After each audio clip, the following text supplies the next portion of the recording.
अभिवादन। आज हम एक बेहद दुखद और गंभीर घटना पर चर्चा कर रहे हैं।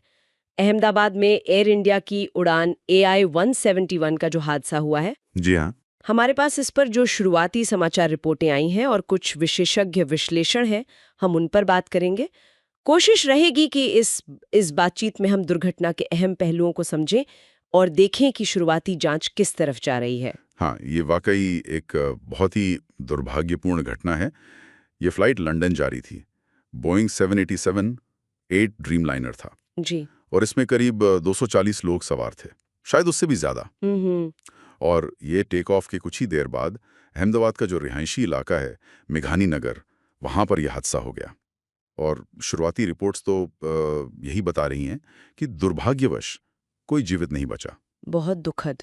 हाँ, और ये बात भी ध्यान देने वाली है कि ये बोइंग 787 का पहला ऐसा घातक हादसा है, तो अब इस मॉडल की सेफ्टी पर भी शायद ज़्यादा ध्यान जाएगा। जो शुरुआती वीडियोस आए हैं और जो लोगों ने देखा बताया है, उनसे क्या तस्वीर बन रही है? यही कि विमान टेक ऑफ के बाद ऊपर चढ़ ही नहीं रहा था, बल्कि धीरे धीरे नीचे आ रहा था। बिल्कुल बिल्कुल। कुछ चीज़ें हैं जो वीडियोस में दिख रही हैं और थोड़ी कह सकते हैं असामान्य हैं।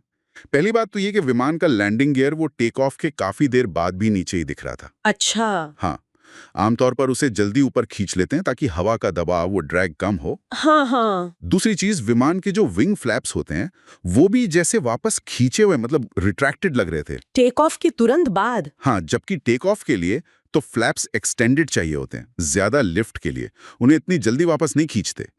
ये तो बड़ी अजीब बात है। बिल्कुल। अगर ये सही है तो ये जांच के लिए बहुत महत्वपूर्ण सुराग हो सकते हैं। और ये भी पता चला है कि पायलट ने डिस्ट्रेस कॉल, मतलब मेडे कॉल की थी। मेडे कॉल मतलब बहुत सीरियस प्रॉब्लम थी? हाँ, मेडे का मतलब है कि स्थिति अत्यंत गंभीर है। तो इन सब शुरुआती बातों के आधार पर एक्सपर्ट्स क्या सोच रहे हैं?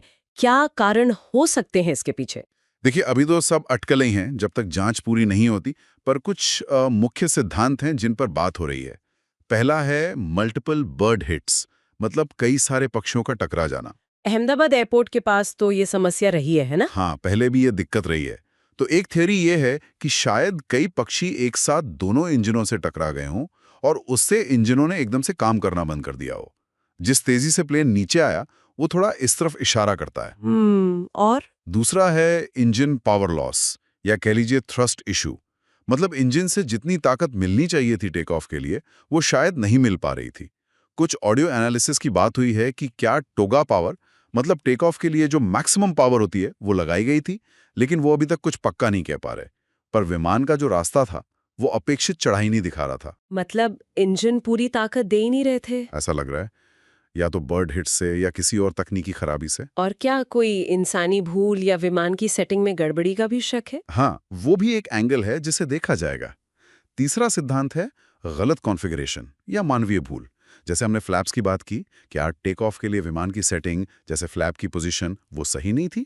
अगर वीडियो में जो देखा वो सही है कि फ्लैप्स रिट्रैक्टेड थे, तो ये मानवीय भूल की तरफ इशारा कर सकता है। हालांकि देखिए, 787 जैसे नए विमानों में बहुत सारे सेफ्टी चेक होते हैं जो ऐसी गलती से रोकते हैं, पर इसे पूरी तरह नकारा नहीं जा सकता। सही है। और चौथा है एयरक्राफ्ट स्टॉल, मतलब विमान का हवा में अपनी पकड़ खो देना, लिफ्ट खत्म हो जाना। स्टॉल? इतनी कम ऊंचाई पर? हाँ, इसकी भी कई कारण हो सकते हैं।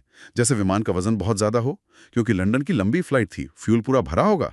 फिर अहमदाबाद का गर्म मौसम, उस दिन तापमान 36-37 डिग्री सेल्सियस था। गर्म हवा में इंजन और पंख उतना अच्छा काम नहीं करते, और ऊंचाई बहुत कम थी। स्टॉल से रिकवर करने के लिए ऊंचाई चाहिए होती है, जो टेक ऑफ के तुरंत बाद मिलती नहीं।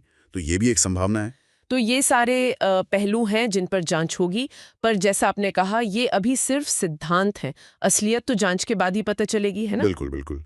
DGCA यानी directorate general of civil aviation, जो हमारी रेगुलेटरी बॉडी है, वो इसकी पूरी जांच करेगी। और सबसे जरूरी होंगे विमान के फ्लाइट डेटा रिकॉर्डर FDR और cockpit voice recorder CVR। Black box जिन्हें कहते हैं। हाँ, जिन्हें आम भाषा में ब्लैक बॉक्स कहते हैं। या आमतौर पर प्लेन के पिछले हिस्से में होते हैं और काफी मजबूत होते हैं ताकि हादसे में बच सकें। और 787 ड्रीमलाइनर तो हजारों चीजें रिकॉर्ड करता है।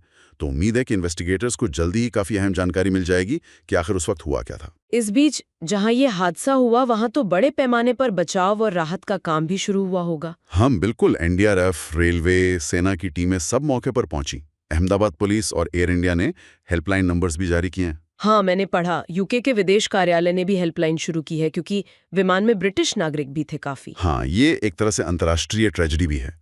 विमान में 169 भारतीय थे, पर 53 ब्रिटिश नागरिक भी थे। 7 पुर्तगाल के और 1 कनाडा के नागरिक भी बताए जा रहे हैं। ओह। तो कई देशों के नेताओं ने, जैसे ब्रिटेन की किंग चार्ल्स III, कनाडा और पुर्तगाल के प्रधानमंत्रियों ने भी इस पर शोक जताया है। हाँ, ये तो पूरे वैश्विक विमानन समुदाय के लिए एक बहुत दुखद घटना है। हाँ, तो कुल मिलाकर देखें तो ये एक अत्यंत दुखद घटना है। इसमें मानवीय क्षति तो है ही, साथ में जटिल तकनीकी सवाल भी जुड़े हैं और शायद जैसा आपने कहा पर्यावरणीय कारक जैसे पक्षी और मौसम, उनका भी रोल हो सकता है। हाँ, जांच चल रही है और उम्मीद यही है कि जल्द से जल्द कारण स्पष्ट हों ताकि भविष्य में ऐसी त्रासदियों को हम रोक सकें। निश्चित रूप से। ये हादसा हमें फिर से याद दिलाता है कि एविएशन कितना जटिल है और सुरक्षा का महत्व कितना ज्यादा है। हमेशा हर हादसे से कुछ ना कुछ सबक मिलता है और सोचने वाली बात यही है कि कैसे टेक्नोलॉजी, प्रकृति और कभी-कभी मानवीय चूक, ये सब मिलकर ऐसे विनाशकारी परिणाम दे सकते हैं। और हम इन जोखिमों को कम करने के लिए लगातार और क्या बेहतर कर सकते हैं।